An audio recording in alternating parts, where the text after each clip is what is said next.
You're carrying secret chemistry in your body right now. Acid hid secrets nobody knew until 1983. Everything changed. Bugs hiding in plain sight. But your stomach isn't a blender. It's airport security killing bacteria before your small intestine moving B12, hunger chemistry, and a self-tuning acid dial. Here are 6 side jobs your stomach has besides digesting food. Number 1. Acid security. Parietal cells pour hydrochloric acid into the gastric lumen. When secretion is cranking, fasting gastric pH is often cited in the 1 to 3 range. Exact numbers wobble with whether you've eaten and with health. But the point is brutal. Most swallowed bugs are not built for that. Low pH denatures proteins and disrupts membranes. So far, fewer viable pathogens make it to your duodenum. You still have a mucus and bicarbonate gel hugging the lining so the acid doesn't eat you alive. Nerves, gastrin, and histamine from enterochromaffin-like cells all dial the tap up or down. Same system people associate with digestion is doing innate immune work. And it is not a perfect sterilizer. Spores and acid-hardened survivors slip through. Helicobacter pylori is the famous cheat code. Urease and other tricks let it colonize despite the vat. Marshall and Warren's story became the exception that proved the rule. And too little acid from long-term acid reducers. Atrophic gastritis, gastrectomy, or bariatric surgery shift the clinical picture. Clinicians worry about intestinal infection risk, and ulcers are multifactorial NSAIDs. Helicobacter pylori acid is permissive, not the whole villain monologue.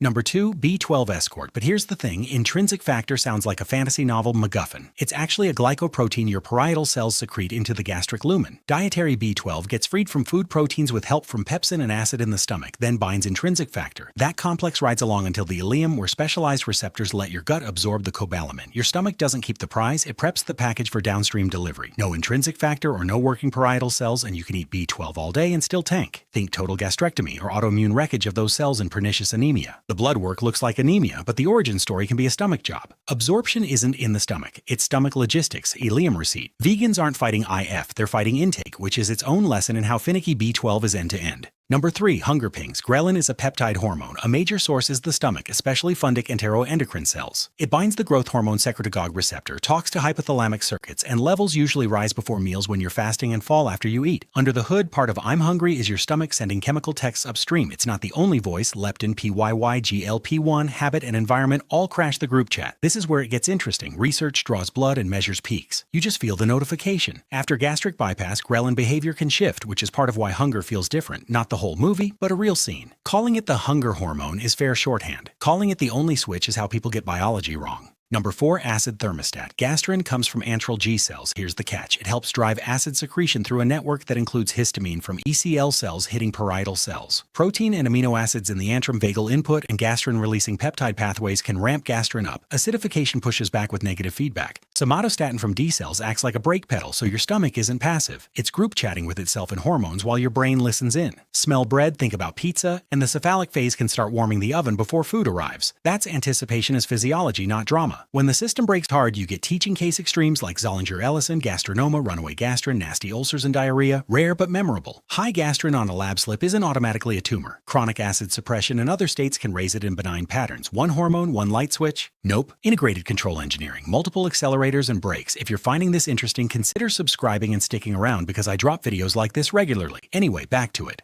Number 5, early absorption. Ethanol is small and water miscible. A meaningful fraction can cross the gastric mucosa into blood before the small intestine finishes the job. Most of the total uptake in typical drinking still happens downstream, but the stomach is an early exit lane, not a myth. Empty stomach, faster emptying, different curve. Food, especially fat, slows emptying and can blunt how fast blood alcohol rises. Same drink, meal versus no meal, different story on the clock, not magic, partly kinetics. Weak acids like aspirin have classic teaching about enhanced non-ionized absorption in an acidic gastric environment. Enteric-coated formulations exist because your stomach's chemistry is literally part of pharmaceutical design. Milk sobers you is oversold. It might nudge emptying but won't undo ethanol. Limited gastric water absorption at the margins is still another quiet fluid balance gig. Quick reminder, if you're enjoying this, subscribing helps the channel. And now, where were we? Number 6, immune watch. Beyond the acid bouncer, the gastric wall runs mucosa-associated lymphoid tissue, dendritic cells, macrophages, lymphocytes, and the lamina propria. What most people don't realize, immunoglobulins like IgA, pattern recognition, cytokine networks, and epithelial repair handshakes round out the roster. It's surveillance and negotiation, not a single trick, and you won't feel that chatter until something clinical makes it loud. Helicobacter pylori triggers chronic immune engagement that can mean years of gastritis, atrophy, and in a subset, cancer risk over decades. Public health serious. About half of adults worldwide carry it without a billboard symptom. Feeling fine doesn't mean the immune desk is idle. Steady homeostasis is real biochemical work. Testing when clinically appropriate, urea breath, stool antigen, endoscopy is the real world. Your narrator is not your doctor. Here is the real question. It's a busy border town between the outside world, you swallowed, and everything past the gate.